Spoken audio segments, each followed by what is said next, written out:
Assalamualaikum warahmatullahi wabarakatuh. Waalaikumsalam warahmatullahi wabarakatuh. Bapak-bapak, ibu-ibu, saudara-saudara kaum muslimin rahimakumullah. Pada pertemuan yang lalu sudah saya jelaskan bahwa hidup selalu berakhir dengan kematian. Apabila datang kematian menimpa seseorang, datanglah kiamat baginya. Itu yang disebut dengan kiamat kecil. Hakikatnya mati adalah perpindahan dari kehidupan di dunia ini menuju kehidupan di alam barzakh. Menunggu kita di alam barzakh sampai datangnya saat kiamat, entah 10 tahun, entah 100 tahun, entah 1000 tahun, hanya Allah saja yang maha tahu.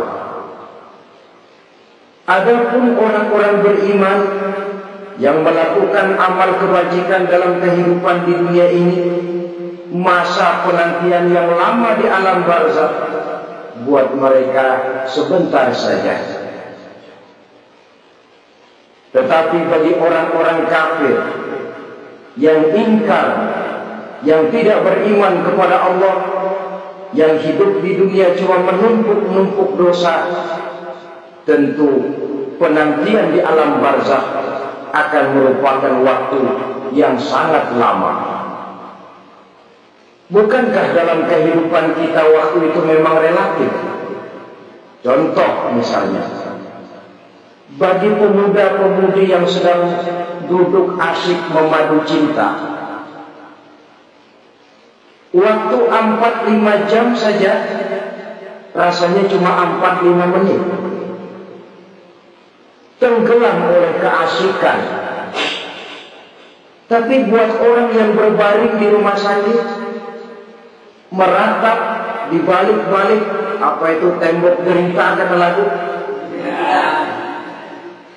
di balik dinding-dinding penjara, sehari bagai seminggu, seminggu rasa sebulan, sebulan boleh jadi rasa setahun.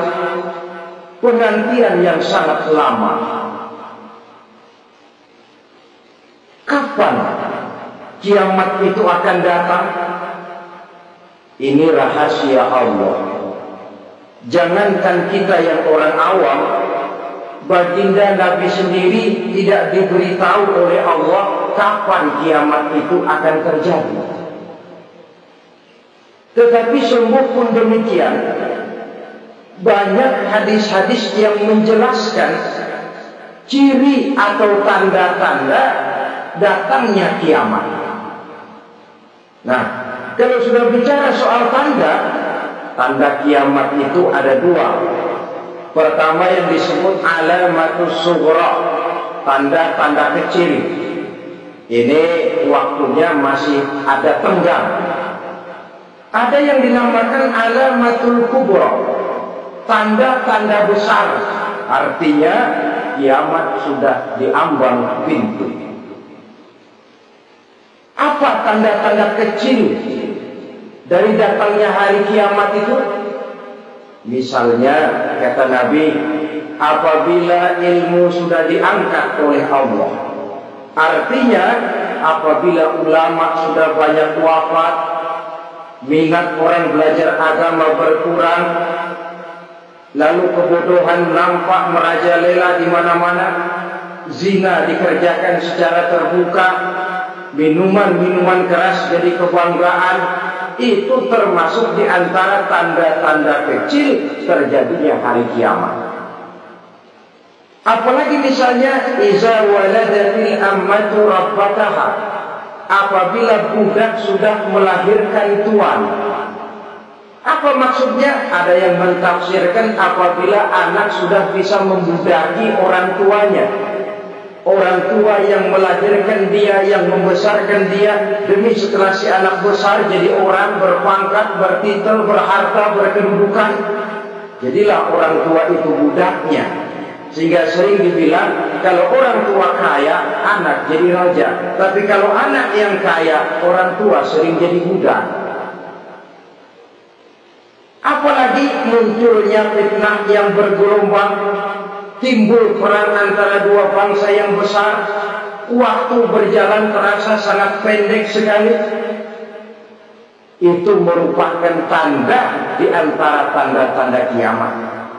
Termasuk di dalamnya sulit membedakan mana laki, mana perempuan. Kan kalau tanda-tanda kayak begini sekarang sudah banyak kita lihat kan. Lama banyak wafat, penggantinya sulit. Zina dikerjakan berterang-terangan, minuman keras jadi kebanggaan.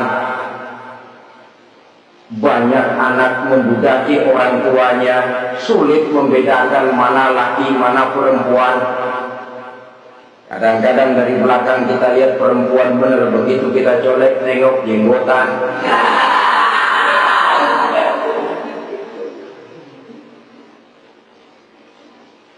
Ini termasuk tanda-tanda kecil, masih ada tenggang sampai akan terjadinya kiamat. Nah, yang dimaksud dengan tanda-tanda besar, ini tanda besar artinya kiamat sudah di ambang pintu. Pertama, matahari terbit dari sebelah barat. Apabila matahari sudah terbit dari arah sebelah barat, tertutuplah sudah pintu taubat. Bersabda Nabi kita, la taqumus sa'atu hatta tatlu'a asy-syamsu min maghribiha. Tidak akan datang hari kiamat sampai matahari terbit dari arah sebelah barat. Wa iza tala'at, manakala matahari telah terbit dari arah sebelah barat, wa ra'ahan nasu, manusia banyak menyaksikan itu, amanu ajma'un, mereka pun lalu beriman. Yang tadinya kafir, yang tadinya ingkar, yang tadinya membangkang, setelah melihat matahari terbit dari sebelah barat, buru-buru beriman, berlomba-lomba mengucap dua kalimat syahadat. Tapi apa yang terjadi? Kata Nabi, wa dzalika hina la yanfa'u nafsan imanuha lam takun amanat min qabl.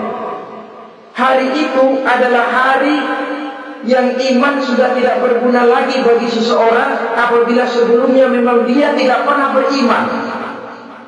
Au kasabat fi imaniha khaira, atau beriman tetapi tidak pernah melakukan kebajikan di dalam keimanannya itu. Hari yang sudah kasih, hari yang sudah terlambat, beriman tidak akan ada gunanya lagi.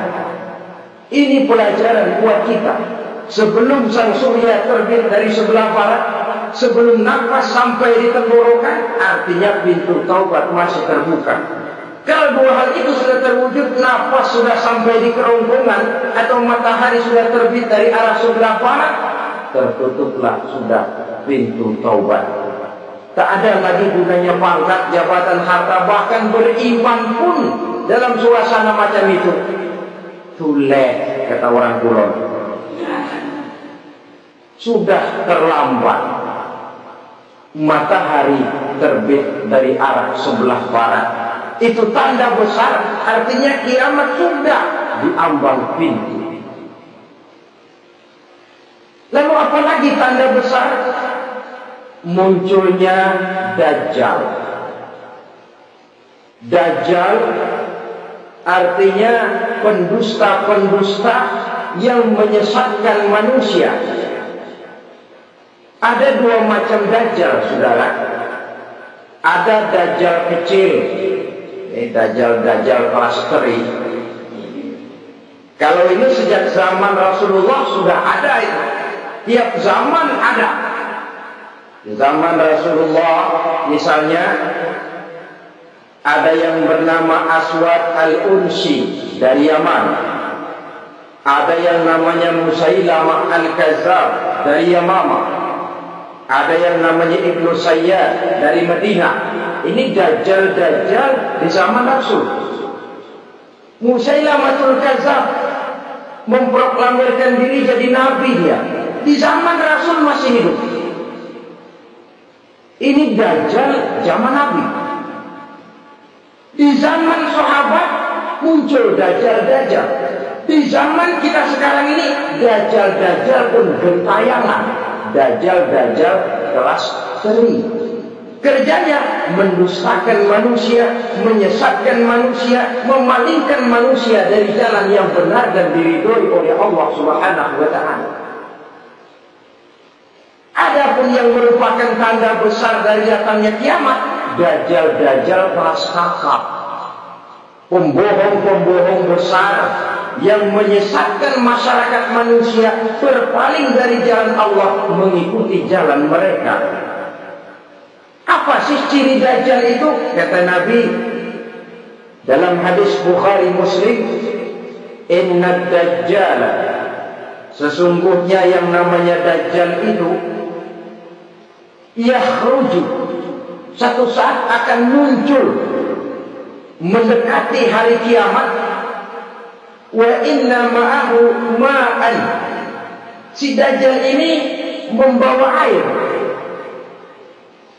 wa naran, dan juga membawa api. Dua simbol. Di tangan yang satu dia bawa air, di tangan yang satu dia bawa api. Wa amma alladhi yarahu an-nasu ma'an fanarun. Adapun yang orang banyak lihat air, hakikatnya adalah api. Yang dilihat api, hakikatnya adalah air. Oleh sebab itu, kalau api yang ditawarkan, ambillah air. Kalau air yang ditawarkan, pilihlah api. Maksudnya apa ini? Ini bahasa simbol, saudara-saudara. Dajjal bicaranya seolah-olah untuk kepentingan manusia, menawarkan surga. Surga yang dia tawarkan hakikatnya neraka. Hai manusia, kalau kau mau bahagia, jangan dekat-dekat dengan agama. Sholat itu tidak efektif dan efisien, tidak produktif dari segi ekonomi itu. Menghadiri majelis taklim cuma buang-buang waktu. Tahajud, tasbih, tahlil, baca Quran, apa itu? Pekerjaan mubazir saja. Hidup ini cuma sekali, masa yang cuma sekali, manfaatkan dengan sebaik-baiknya. Mumpung. Dibawanya sifat mumpung, tetapi dalam pengertian yang sangat negatif. Bicaranya seolah-olah untuk kepentingan manusia, tetapi sebenarnya menjerumuskan manusia. Menawarkan air, tapi sebenarnya api. Menawarkan api, tapi hakikatnya air. Buat apa kamu sholat? Buat apa kamu bayar zakat? Buat apa kamu puasa? Surga yang dicanangkan Dajjal, hakikatnya neraka. Neraka yang digambarkan Dajjal, pada dasarnya adalah surga. Jadi memutar balikan fakta itu kerjaan Dajjal. Yang hak jadi batil, yang batil dibilang hak, yang benar jadi salah, yang salah malah jadi benar. Tuntunan disuruh jadi tontonan, tontonan malah menjadi tuntunan. Itu pekerjaan Dajjal profesinya. Zamannya Nabi Adam, Dajjalnya kan iblis. Betul? Betul. Apa sih dan kerajuan iblis itu? Allah setelah menciptakan Nabi Adam kan bilang, Adam, kau dan istrimu Hawa tinggal di surga ini. Seluruh fasilitas yang ada di surga persilakan kau nikmati. Satu yang tidak boleh, jangan coba-coba dekati pohon khuldi. Dekat saja jangan, apalagi sampai memetiknya. Datang Dajjal yang namanya iblis ini. Adam, kamu tahu nggak kenapa tidak boleh makan buah khuldi? Ya nggak tahu, pokoknya saya dilarang. Bodoh kamu, Dam. Khuldun artinya kekal. Kalau kamu makan itu buah, kau akan kekal di surga buat selamanya. Allah tidak kepengen, maka dilarang kamu makan buah khuldi. Kalau kau ingin kekal di surga, Adam, makan saja. Saya bicara begini ini untuk kepentingan kamu, Adam. Ini kan ciri-ciri Dajjal. Bicaranya sih seolah-olah untuk kepentingan Nabi Adam, hakikat sebenarnya menjerumuskan Nabi Adam supaya ingkar dan melanggar larangan dari Allah Subhanahu wa ta'ala. Jadi setelah muncul Dajjal, timbul kekacauan-kekacauan di masyarakat. Banyak yang terpengaruh, terpedaya, dan terpesona. Termasuk mereka yang memproklamirkan diri jadi nabi. Mereka yang memproklamirkan diri jadi rasul di zaman sesudah Rasulullah wafat. Itu adalah Dajjal. Maka saya ingatkan, kalau di zaman kita sekarang ini ada orang ngaku jadi nabi, ada orang ngaku jadi rasul, biar bahasa Arabnya kental, Quran hafal, ribuan hadis hafal, biar pakai serban sampai menyengser ke tanah, bahasa Arabnya fasih, tapi dia mengaku jadi nabi, jadi rasul, kita umat Islam wajib tidak percaya. Wajib untuk tidak percaya. Itulah Dajjal zaman kita sekarang ini. Tidak mustahil mereka datang mempengaruhi orang awam supaya berpaling dari Rasulullah, mengikuti mereka. Nah, di akhir zaman nanti, mendekati hari kiamat, Dajjal ini muncul. Dajjal kelas kakap, menyesatkan masyarakat manusia untuk berpaling dari Islam, mengikuti seruan mereka. Apalagi di antara datangnya kiamat itu, tanda yang besar itu, turunnya Nabiullah Isa Al-Masih, putra Maryam. Menurut berbagai hadis yang sahih, Nabi Isa Al-Masih nanti akan turun lagi. Tidak membawa risalah yang baru, tapi meluruskan risalah Islam ini yang telah banyak ditinggalkan oleh masyarakat. Bahkan ada hadis menjelaskan beliau akan membunuh Nabi, mematahkan kayu-kayu salib, lalu melaksanakan haji dan umrah mengikuti syariat Nabi Muhammad, bukan membawa agama baru. Menjadi semacam mujaddid, reformer, menyelamatkan manusia dari bisikan Dajjal. Bahkan ada riwayat yang menjelaskan bahwa Nabi Isa berhasil mengalahkan Dajjal, mengembalikan masyarakat manusia kembali kepada ajaran Islam yang datang dari Allah, dibawa oleh Rasulullah Sallallahu Alaihi Wasallam. Dengan kata lain, turunnya Nabi Isa bukan sebagai Nabi dan Rasul baru, tetapi mengikuti syariat Nabi kita Muhammad Sallallahu Alaihi Wasallam. Saudara hadirin, ibu-ibu hadirat yang saya hormati, kemudian apalagi di antara tanda-tanda besar akan datangnya kiamat itu? Keluarnya asap atau awan. Kata Nabi, inna min asyrati sa'ah dukhanan yamla'u ma bainal masyriq wal maghrib. Di antara tanda-tanda kiamat, munculnya awan antara langit dan bumi. Ini pun diperkuat dalam surah Ad-Dukhan ayat 10. Fartaqib yawma ta'ti as-sama' bi dukhanin mubin wa yughsha an-nas hadza 'azabun alim. Bagi orang-orang yang beriman, mereka biasa-biasa saja. Tapi bagi orang kufur, datangnya asap dan awan ini merupakan azab yang kelewat pedih. Barangkali sedikit mendekati gambaran tentang azab yang pedih ini, saya ingatkan alam pikiran kita kepada peristiwa yang belum lama terjadi. Pernah dengar berita bocornya reaktor nuklir di Chernobyl, Uni Soviet? Pernah dengar? Bocornya reaktor nuklir di Chernobyl yang mengakibatkan ratusan bahkan sangat mungkin ribuan nyawa. Cuma satu reaktor. Bagaimana kalau seluruh cadangan nuklir yang dimiliki oleh para negara adik kuasa ini diledakkan? Bahkan yang konon menurut catatan, cadangan nuklir yang dimiliki bersama oleh Amerika dan Rusia sekarang ini sudah sanggup memusnahkan 6 miliar manusia. 1,5 kali lebih banyak dari jumlah manusia yang nongkrong di permukaan bumi ini. Saudara-saudara hadirin yang saya hormati, Lalu saat mendekati hari kiamat, apalagi tandanya?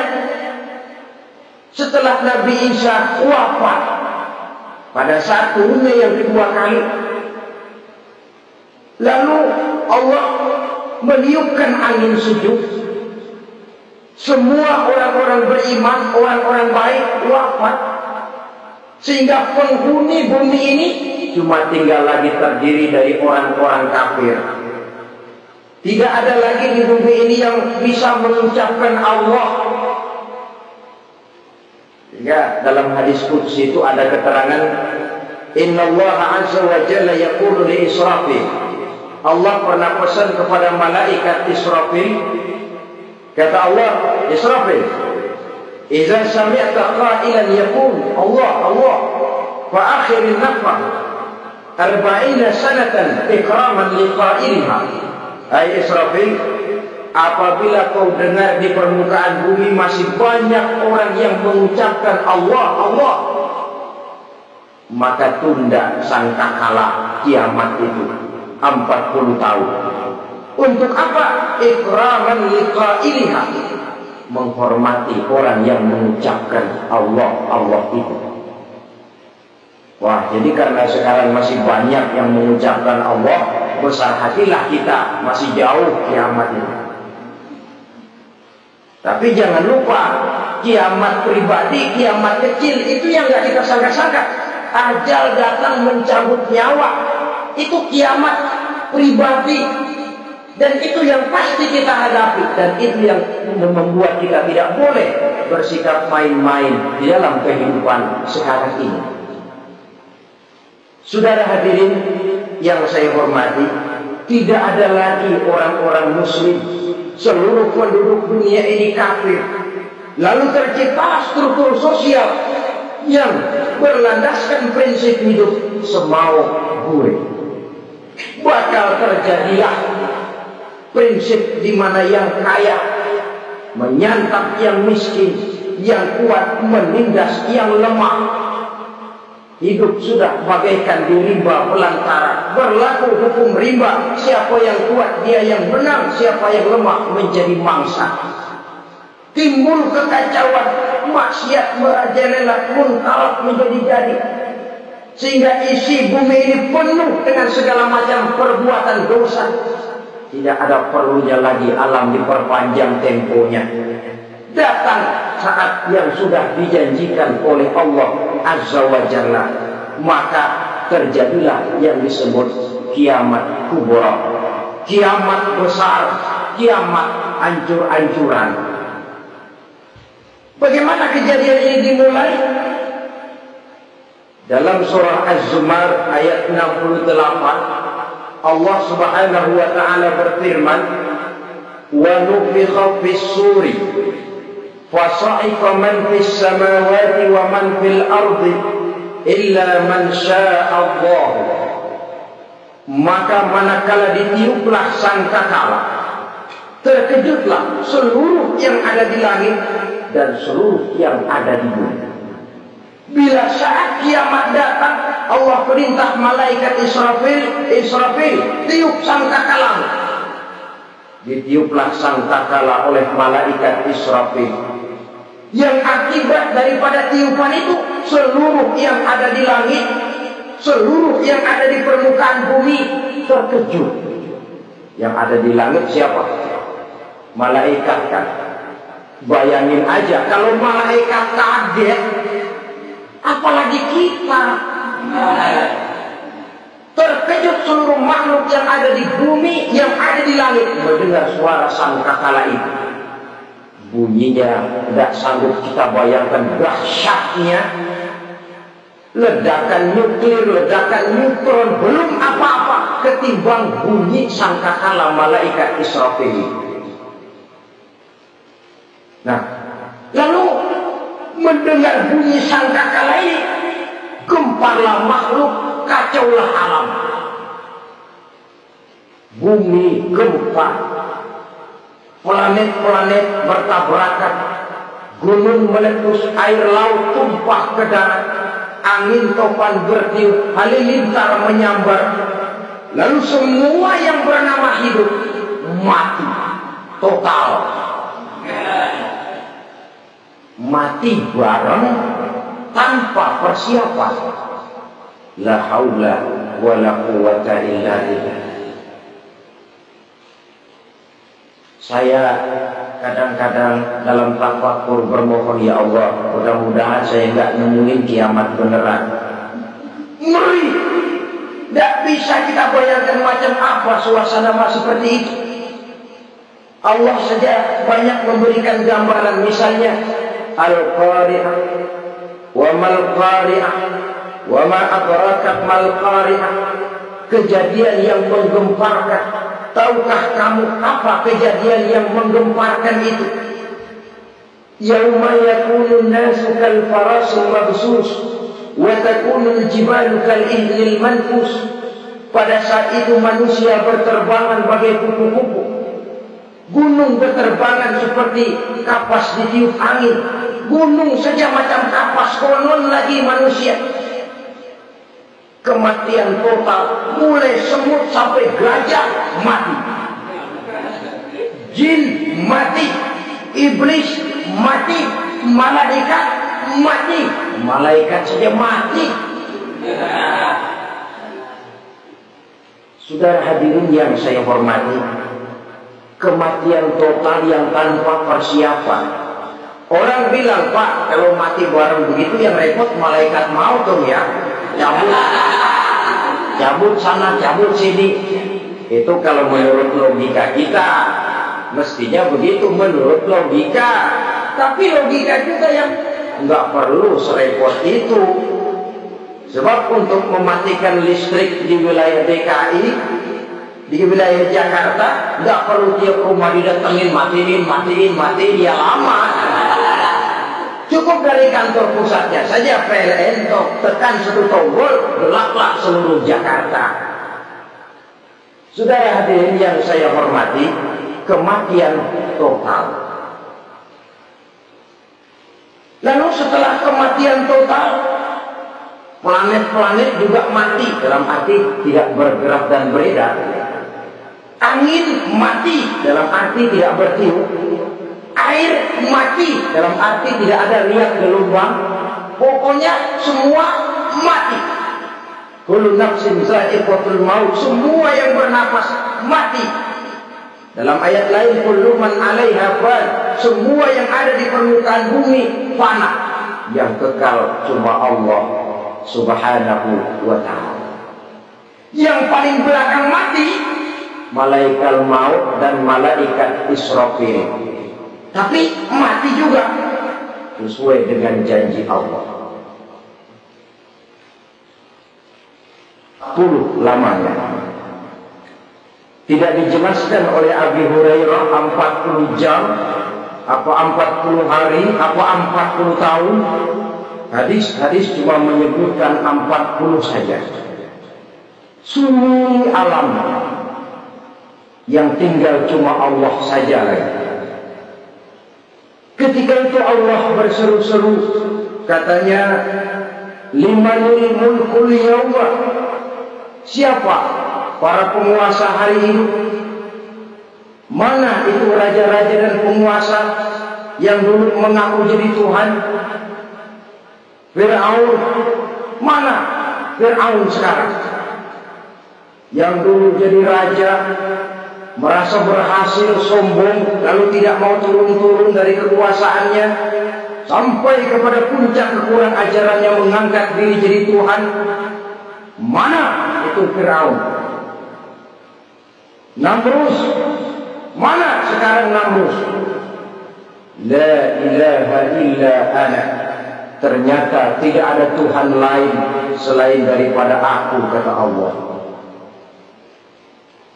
Proses kemudian, saudara-saudara, turunlah hujan dari langit. 40 lamanya hujan itu. Tidak jelas juga 40 jam atau 40 hari. Setelah air turun membasahi, datanglah tiupan sangkakala yang kedua. Semua yang bernama mati bangkit dari kuburnya masing-masing. Ini yang disebut Yaumul Ba'thi, hari kebangkitan. Allahu Akbar. Pada saat kita bangkit dari kubur kita masing-masing, kumpul di padang mahsyar namanya. Bayangin aja, saya sendiri nggak sanggup bayangin. Manusia sejak zaman Adam sampai zaman kiamat kumpul bareng di tempat sama. Berapa banyaknya?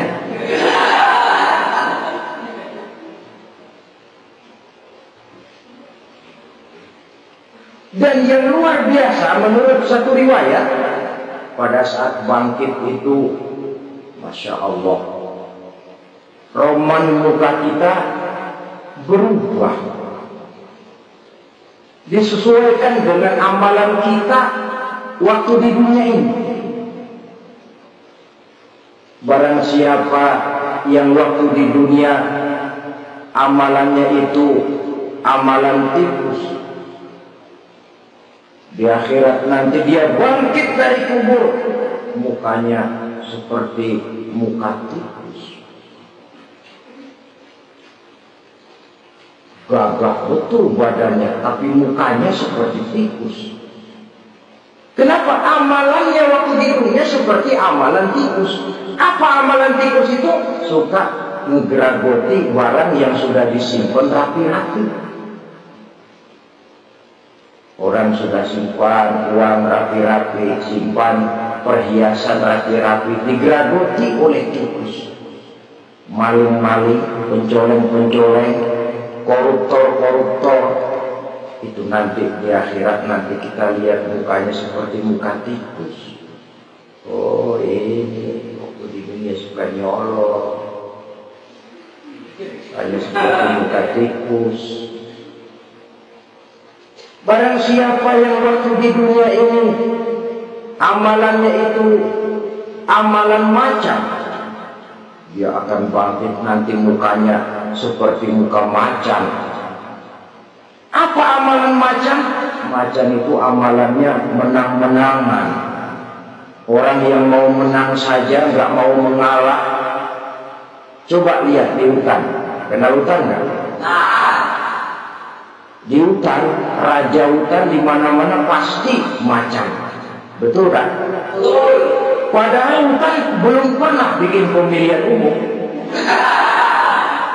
Tapi macan tidak peduli ada pemilihan umum apa tidak, pokok saya raja. Sebab apa? Macan jadi raja itu bukan karena benar, tapi karena kuat jadi raja. Setelah dia jadi raja, rakyat hutan yang mesti dilindungi malah dimakan oleh raja macan. Kambing rakyat hutan dimakan oleh macan. Ayam rakyat hutan dimakan oleh macan. Itu nanti kita lihat di akhirat itu mukanya seperti muka macan, gagah betul. Lalu barang siapa yang di dunia ini amalannya itu seperti amalan anjing, nanti dia punya muka seperti muka anjing. Apa amalan anjing? Pertama, anjing itu kalau disuruh jaga rumah, dia tidak bisa membedakan mana maling, mana tamu. Biar yang datang maling, kalau bawa tulang, anjing kalem. Yang kedua, anjing itu akan setia kepada siapa saja yang memberinya roti. Siapa yang memberinya roti, itulah majikannya. Apa kata majikannya, pasti dia laksanakan. Soal benar atau salah, dia tidak peduli. Setelah anjing dapat roti, dia tidak punya pilihan lain kecuali bilang, abdi mah kumaha juragan wae ayeuna mah.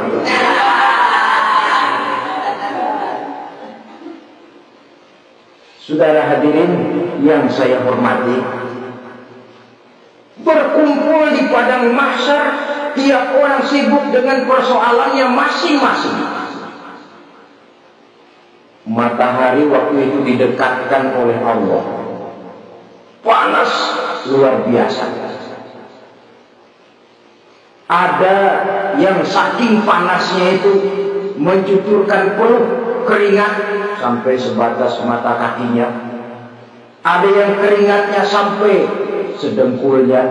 Ada yang keringatnya sampai sepusatnya, ada yang keringatnya mengalir sampai sebahunya, ada yang kelelap oleh keringatnya sendiri, sementara orang di sampingnya nggak apa-apa. Bergantung lagi amalan dia waktu di dunia ini.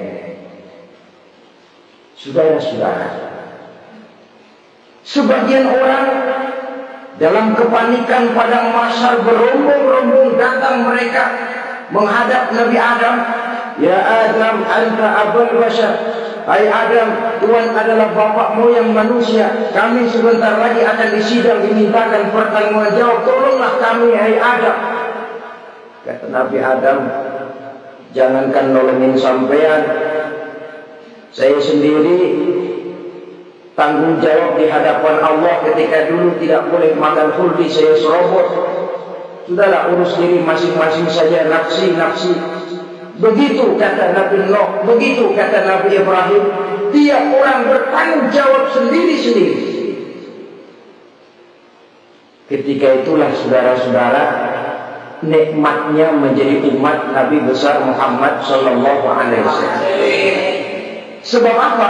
Walaupun menurut abjad kita ini umat paling belakang kita ini dok, karena Nabi Muhammad adalah Nabi akhir, tapi akan dihisab lebih dulu, lewat di atas sirat lebih dulu, masuk surga lebih dahulu ketimbang umat-umat belakangan. Ketika Rasul mendekati ajal, beliau tanyakan itu kepada malaikat Jibril. Malaikat Jibril berkata, Muhammad jangan khawatir, Allah sudah berjanji, inni haramtul jannata ala sairil anbiya hatta tadkhulaha anta, wa haramtuha ala sairil umami hatta tadkhulaha ummatuka. Surga aku haramkan buat seluruh nabi kecuali kalau engkau Muhammad sudah masuk ke dalamnya. Dan surga aku haramkan buat seluruh umat kecuali kalau umatmu Muhammad sudah masuk ke dalamnya. Logikanya, walaupun menurut abjad kita umat paling belakang, bakal dihisab paling dulu, lewat di atas sirat paling dulu, masuk surga paling dulu, kalau mampir ke neraka juga paling ya resiko. Jangan mau enaknya aja paling dulu. Saudara hadirin yang saya hormati, setelah masa kebangkitan itu jangan dikira begitu bangkit langsung diperiksa. Masih menanti ribuan tahun perhitungan padang mahsyar untuk sampai kepada proses yang disebut yaumul hisab, hari perhitungan. Seorang demi seorang bakal dipanggil. Bayangkan saja, kita se-RT saja di absen, kadang-kadang perlu waktu lama. Ini manusia sejak zaman Nabi Adam sampai datang hari kiamat, satu demi satu disidang di hadapan Qadhi Rabbul Jalil. Status sosial copot sudah waktu itu. Yang pernah jadi hartawan di situ tidak lagi kelihatan kehartawanannya. Yang pernah jadi jenderal tidak lagi dipanggil jenderal. Yang ustaz tidak lagi dipanggil al-mukarramnya. Seluruh status sosial selesai. Dipanggillah kita seorang demi seorang menghadap Qadhi Rabbul Jalil. Bagaimana proses penghisaban itu? Pertama, proses tanya jawab. Di antaranya ada hadis menyatakan lan tazula qadama 'abdin yaumal qiyamah hatta yus'ala 'an arba'i khisal. Besok di hari kiamat tidak akan bergeser telapak kaki seorang hamba sampai dia ditanya lebih dulu tentang 4 persoalan. Tentang ilmunya. Kemana ilmu itu diamalkan? Tentang umurnya. Di mana itu dihabiskan? Tentang masa mudanya. Kemana masa muda itu dipakai? Tentang hartanya. Dari mana harta itu didapat dan kemana harta itu dibelanjakan. Ini termasuk proses tanya jawab. Jadi kalau istilah pengadilan dunia, nama Fulan bin Fulan. Kamu waktu di dunia diberikan umur panjang untuk apa? Pernah mengalami masa muda, kemana kau habiskan masa remajamu? Kau diamanahkan ilmu, dengan apa ilmu kau amalkan? Kau diberikan harta, dari mana harta kau dapat, kemana kau belanjakan? Tak seorang pun yang bisa mungkir. Sebab apa? Dikala itu yang menjadi saksi bukan orang. Yang menjadi saksi adalah seluruh anggota badan kita. Tangan bicara, kaki jadi saksi terhadap seluruh amalan yang pernah kita kerjakan pada saat kehidupan di alam dunia ini. Selesai proses tanya jawab, lalu diperlihatkan buku catatan kita waktu hidup di dunia ini. Jangan lupa Allah itu menyiapkan 2 super komputer kepada kita. Sebelah ditempelin sebelah kanan, yang sebelah tempelin di sebelah kiri. Komputer itu namanya Raqib dan Atid, 2 malaikat yang apabila baik kita lakukan, refleks saja akan menulis kebajikan kita. Jahat kita kerjakan, akan tertulis. Catatan itu nanti diperlihatkan kepada kita. Waduh, alangkah malunya pada saat diperlihatkan catatan kita, buku rapor kita merah melulu. Barangkali diperiksa sambil domelin, brengsek lo.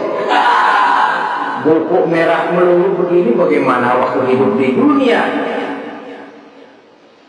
Tidak cukup diperlihatkan buku catatan kehidupan, rekaman kehidupan.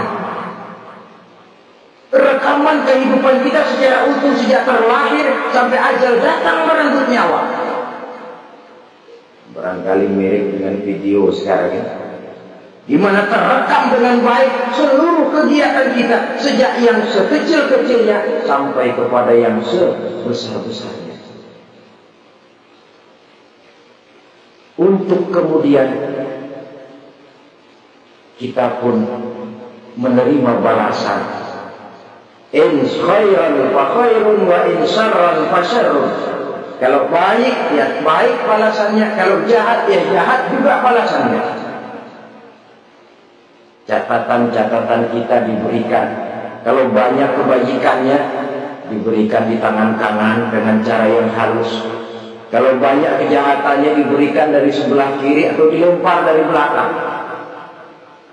Itulah sebabnya sejak di dunia ini kita sudah mohon kepada Allah.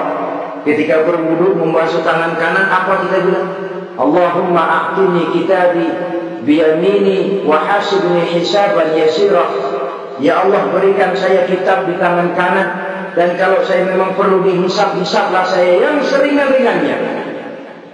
Tangan kiri berlindung kita kepada Allah. Jangan sampai diberikan kitab di tangan kiri atau dari arah sebelah belakang.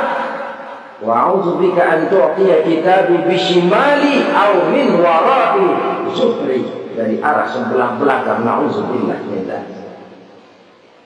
Setelah selesai lewat proses penghisaban, lewat mizan, timbangan, maka yang sudah selesai dihisab itu bergeraklah menuju sirat, jembatan yang terbentang menuju surga melalui neraka. Saudara-saudara, panjangnya perjalanan sirat itu memakan waktu ratusan tahun. Tetapi orang yang lewat di atas sirat itu macam-macam, bergantung amalannya ketika di dunia ini. Ada yang lewat di atas sirat itu kalbarqil khatib, seperti kilat yang menyambar, sudah sampai dia di surga. Cepat bukan main. Ada yang lewat di atas sirat itu seperti orang lari-lari. Ada yang lewat di atas sirat itu seperti orang jalan biasa. Ada yang sambil merangkak, ada yang sambil ngesor, ada yang sambil gelayutan, ada yang selamat sampai ke ujung ke surga, ada yang tergelincir jatuh masuk ke dalam neraka, bergantung amalannya dalam kehidupan di dunia sekarang ini. Tiap kita akan melewati yang namanya sirat ini. Saudara-saudara kaum muslimin yang saya hormati, dengan demikian mereka yang selamat melalui sirat sampai ke terminal akhir surga, mereka yang ketika dihisab ternyata banyak kejahatannya daripada kebaikannya, mereka singgah di dalam neraka. Nah, adapun orang-orang yang beriman menurut ayat Quran dan hadis Nabi itu nanti ada bermacam-macam. Ada orang beriman itu yang dimasukkan surga. Ada orang beriman itu yang dimasukkan ke dalam surga. Ada orang beriman itu yang disebut penduduk surga. Kenapa lain-lain, Pak? Karena waktu di dunia amalannya juga lain-lain. Ada orang beriman yang masuk surga. Ini paling murah tiketnya. Mau masuk surga? Kata Nabi begini, "Ma min 'abdin qala la ilaha illallah thumma mata 'ala dzalik illa dakhala al-jannah." Kalau seorang hamba sudah mengucap dua kalimat syahadat, dia yakin dengan kebenaran kalimat itu sampai matinya, orang itu akan masuk surga. Abi Dzar yang waktu itu diajak bicara heran, "Ya Rasul, kok gampang betul?" Iya. Walaupun orang itu mencuri, iya. Walaupun orang itu berzina, iya. Biar dia mencuri, biar dia berzina, kalau dia sudah mengucap dua kalimat syahadat, dia yakin dengan kebenaran kalimat itu sampai matinya, itu orang akan masuk surga. Jadi masuk surga cukup dua kalimat syahadat, yakin sampai mati, masuk surga. Itu perkara masuk. Tapi kalau pertanyaannya diterusin, masuknya kapan, Pak? Nah, ini lain lagi urusannya. Sebab ada yang masuknya itu langsung, ada yang mampir dulu. Di sana tempat cuma dua, kalau tidak surga, neraka. Mau ke surga tapi mampir dulu, yang mampirnya jelas di neraka. Kenapa? Dalam hadis qudsi ada riwayat, nanti itu di akhirat, setelah Allah selesai mengatur penduduk surga, masuk surga, yang neraka, masuk neraka, Allah berkata kepada malaikat Malik, malaikat Malik, labbaik ya Allah. Itu bajingan-bajingan pengik, manusia-manusia durjana, yang waktu di dunia tidak mau sujud, jauh dari ulama, gemar melakukan yang munkar dan maksiat, hidup di tengah masyarakat selalu jadi bibit keonaran, kufur, sudah masuk neraka semua. Sudah ya Allah. Nah, kalau sudah, coba sekarang kamu masuk, mari. Saya. Iya. Masuk neraka. Mau apa ya Allah? Kata Allah, "Akhriju minan nar man kana fi qalbihi mithqala habatin min khardalin min iman." Kau masuk neraka, cari di dalam neraka orang-orang yang ada imannya walaupun kecil sebesar biji zarah, angkat mereka keluar. Masuk malaikat Malik ke neraka, cari orang yang ada imannya, korek-korek. Ya repot, udah pada gosong. Yang ada imannya diangkat ke atas, yang ada imannya diangkat ke atas, lalu dimandikan di Nahrul Hayat, namanya sungai kehidupan di akhirat nanti. Cakep lagi rupanya, bersih lagi wajahnya, apel di hadapan Allah. Kata Allah, "Bagaimana Mas? Kapok nggak sampean?" Kapok ya Allah. Nah, kalau kapok, idhab fadkhulil jannah, pergi masuk surga sana. Berangkat mereka ke surga, ketemu sama teman-temannya yang udah sampai lebih dulu, yang nggak pakai mampir lagi. Terjadi dialog.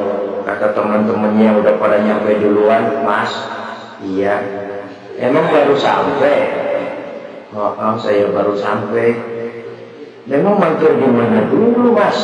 Kita sudah lama sampai di surga. Saudara buka surah Al-Muddatsir ayat 34-35. Ma salakakum fis saqar? Kenapa kamu mampir di neraka Saqar?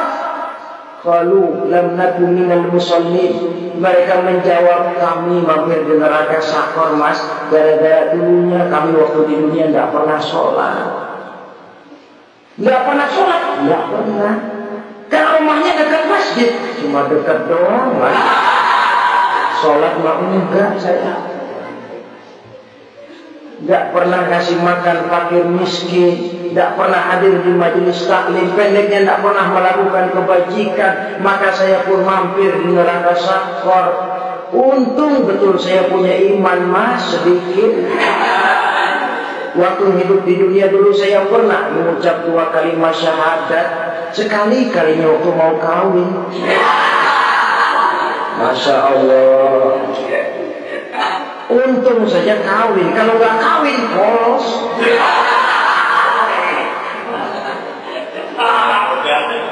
Itu juga pengurus sudah setengah mati ngajarin. Asyhadu alla asyhadu wa.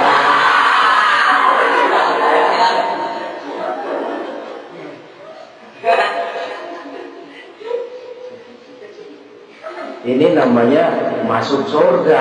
Ada mampir dulu. Ada pula orang mukmin itu yang dimasukkan surga. Namanya dimasukkan kan terima beres. Saya masuk ke rumah, jalan sendiri, cari tempat sendiri. Saya dimasukkan ke dalam rumah, terima beres. Pokok ada di dalam, itu dimasukkan namanya. Nggak pakai mampir. Tapi tentu tiketnya lebih mahal ketimbang yang pertama tadi. Apa kata Allah?